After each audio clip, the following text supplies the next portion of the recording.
आप सब। जैसा कि आप सबों को पता है फार्मर्स प्रोटेस्ट 2.0 मतलब दूसरा ये प्रोटेस्ट चल रहा है दिल्ली में। हम उस प्रोटेस्ट की व्याख्यान पे नहीं जाते हैं, हम इन बातों को समझते हैं कि आखिर ये प्रोटेस्ट क्यों हो रहा है और आपके नॉलेज के हिसाब से ये जानना बहुत जरूरी है। वैसे आप न्यूज चैनल्स देखेंगे तो उसमें काम की बातें छोड़ करके बाकी सारी दुनियादारी की बातें बता देंगे, काम की चीजें नहीं बताएंगे। मैं लाइव क्लास ले रहा था तो बच्चों ने पूछा था कि सर फार्मर प्रोटेस्ट का कुछ समझ में नहीं आ रहा है, क्यों कर रहे हैं वो। तो जिंदगी में एक चीज क्लियर रखना अपने लाइफ में, कोई चीज क्यों हो रहा है, क्यों, ये जो सवाल है ना ये जीवन को मतलब देता है। वो किसी चीज का हो सकता है, तो आपको क्यों के बारे में जानना चाहिए। तो चर्चा में क्यों है, क्योंकि मिनिमम सपोर्ट प्राइस के लिए गारंटी कानून ये लोग मांग रहे हैं। पंजाब हरियाणा उत्तर प्रदेश के किसान, उत्तर प्रदेश में वेस्टर्न यूपी के जो किसान है वो ज्यादा किसान हो या वहां के वेस्टर्न उत्तर प्रदेश के जो लोग हैं वो उग्र स्वभाव के हैं, तो वो दिल्ली चलो विरोध प्रदर्शन में दिल्ली की ओर मार्च कर रहे हैं।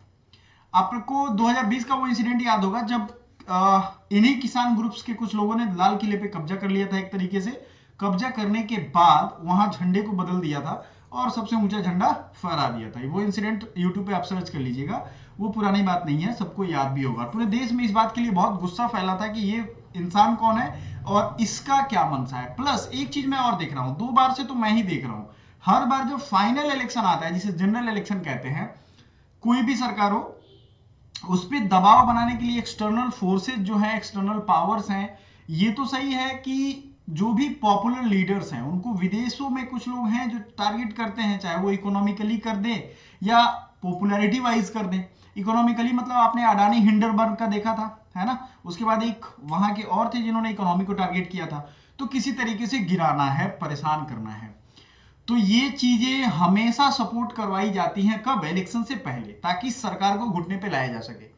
बट वही चीज है, एक बार हमने कुछ तो सीखा और इस बार बैरिकेडिंग की गई है खतरनाक वाली, वो सब आप न्यूज में देख रहे होंगे। 6-7 लेयर प्रोटेक्शन है, उसके बावजूद भी हैवी ब्रूटल फोर्स अप्लाई करना चाहिए मेरे हिसाब से।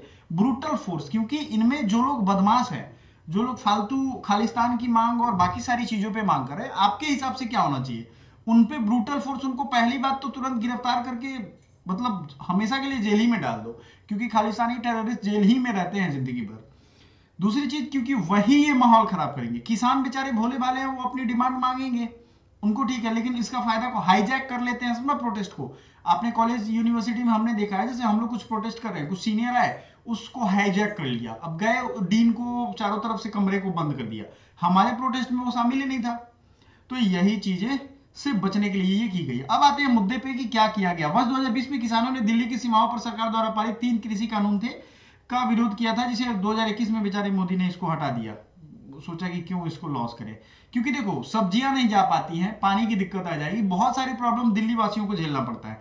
दिल्ली 3 तरफ से हरियाणा से घिरा हुआ है, सबसे मुसीबत वाली बात यह है। तो मैं फिर भी कहता हूं कि हरियाणा वाले जो है दिल्ली को अपने बाप का माल समझते हैं। तो ये चीजों पे सख्ती से थोड़ा डील करने की भी जरूरत है, लेकिन इनकी मांगों को समझने की भी जरूरत है। ये कानून थे कृषि उपज व्यापार संवर्धन एवं सुविधा विधेयक 2020, मूल्य आश्वासन पर किसान बंदोबस्ती और सुरक्षा समझौता, कृषि सेवा विधेयक। हालांकि ये इतना खराब था नहीं जितना विपक्षी नेताओं ने इसे प्रचार करके खराब बना दिया और इसको वापस ले ली सरकार ने। किसानों की मुख्य मांगे क्या है, किसानों के 12 सूत्रीय एजेंडे में मुख्य मांग थी सभी फसलों के लिए न्यूनतम समर्थन मूल्य। अब देखो न्यूनतम समर्थन मूल्य है क्या, देखो ये 1960 के दशक में लाया गया था लाल बहादुर शास्त्री के टाइम में। किसान कभी कुछ उगाते थे, कभी कुछ उगाते थे, तो एक साल वो बढ़ गया, दूसरे साल वो घट गया। जिस साल बढ़ जाता था उस साल दाम घट जाता था, और जिस साल घट गया प्रोडक्शन उस साल दाम उनका बढ़ जाता था। आज भी ये होता है, लेकिन पहले ये बहुत बेकाबू हालत थी इसकी। तो सरकार ने कहा कि भैया कोई खरीदे ना खरीदे आपकी फसल, हम आपकी फसल जरूर खरीद लेंगे। उसी को दिया गया मिनिमम सपोर्ट प्राइस, मिनिमम इतने रुपए में हम आपको खरीद लेंगे, अगर इससे ऊपर आपका बिक जाता है तो बेच दो। तो ये मिनिमम सपोर्ट प्राइस कॉन्सेप्ट वहां से आया। एम एस स्वामीनाथन जिनको भारत रत्न भी अब मिल चुका है, आपको मालूम होगा इन्होंने एक कमेटी बनाई थी, क्योंकि किसान अनाज जरूर उपजाते हैं लेकिन वो आज तक भारत में सबसे गरीब है, कमर्शियलाइज हमारी कृषि नहीं हो पाई है। तो स्वामीनाथन कमेटी बनी थी और उस कमेटी ने बहुत अच्छा अच्छा रिपोर्ट दिया था।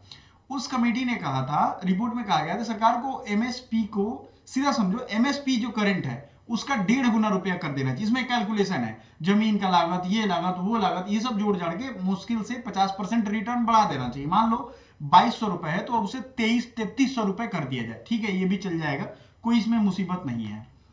उसके बाद है 50% रिटर्न तो दिया ही जाए, भूमि, श्रम, पूंजी जैसे संसाधनों के उपयोग की अवसर लागत को ध्यान में रखने के लिए अध्यारोपित लागत यानी इंप्यूटेड कॉस्ट का उपयोग किया जाए।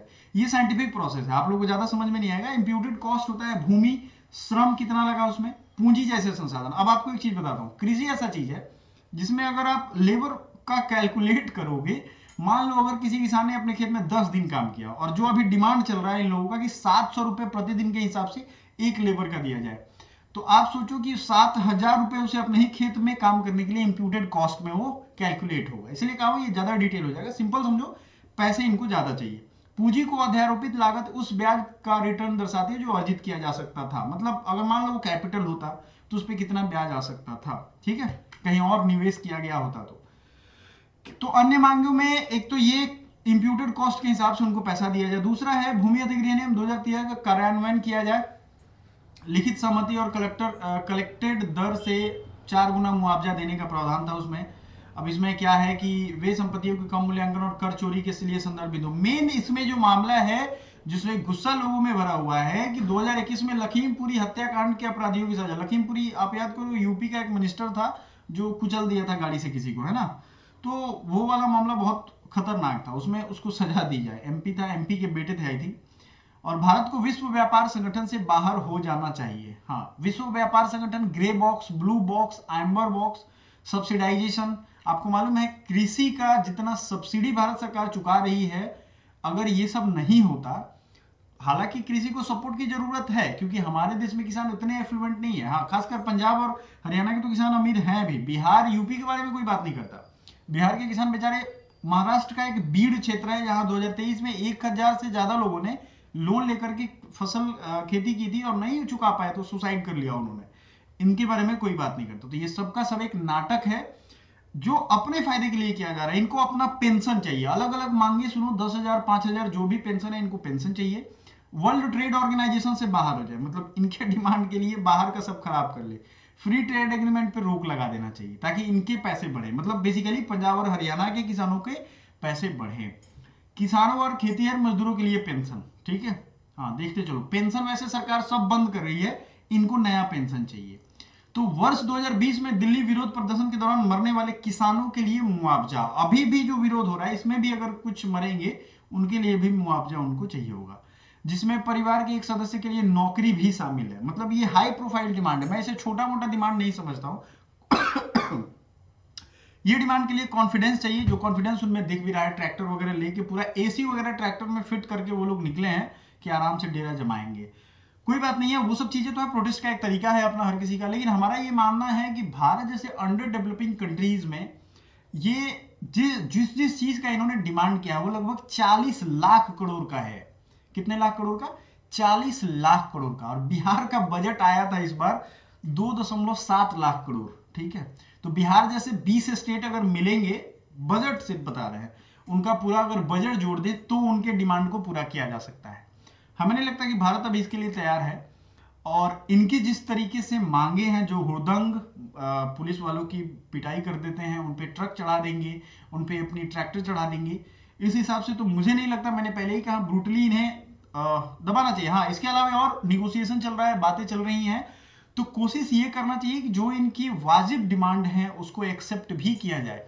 क्योंकि देश की आजादी के बाद आज तक किसी की हालत अगर नहीं सुधरी है तो वो किसान है। क्योंकि कोई बच्चा नहीं पढ़ा लिखा है तो वो हो सकता है 1-2 साल के बाद वो जाकर के एडमिशन ले ले और पढ़ाई कर ले, वो खुद नहीं पढ़ा है तो अपने नेक्स्ट जनरेशन को पढ़ा दे। लेकिन किसान अगर हैं तो वो ऐसा नहीं कर सकते हैं, क्योंकि उनके पास बस वही एक काम है और वही वो कर रहे हैं। जिन्होंने अच्छे से कर लिया वो निकल गए किसान बने रहने के साथ साथ। और एमएसपी को अगर हम मान भी लेते हैं तो जो फसल वो उत्पादन करेंगे, जिसकी ज्यादा प्राइस होगी, उसका उत्पादन वो करने लगेंगे, उससे वाटर ड्रेनेज की प्रॉब्लम हो रही है, पानी का जो लेवल है वो बहुत नीचे जा रहा है। पंजाब वगैरह में हो गए हैं ये सब प्रॉब्लम, वो बोरवेल खत्म हो चुके हैं लगभग, बारिश भी अब कम होने लगी है, पहले की तरह बात रही नहीं। और ये सारी चीजों को गड़बड़ कर रहा है। इकोलॉजिकल डिजास्टर आने वाले टाइम में ये होने वाला है। तो कहीं ना कहीं अगर ओवरऑल देखें तो मेरे हिसाब से ये डिमांड्स जो हैं इसमें जो मानने लायक हैं वो सरकार मांगेगी भी।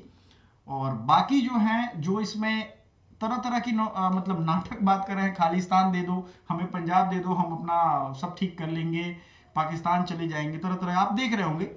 तो ये सब चीजों पे रोक भी लगाना चाहिए। So thank you so much, आप अपनी राय जरूर दीजिएगा, मिलते हैं नेक्स्ट वीडियो में।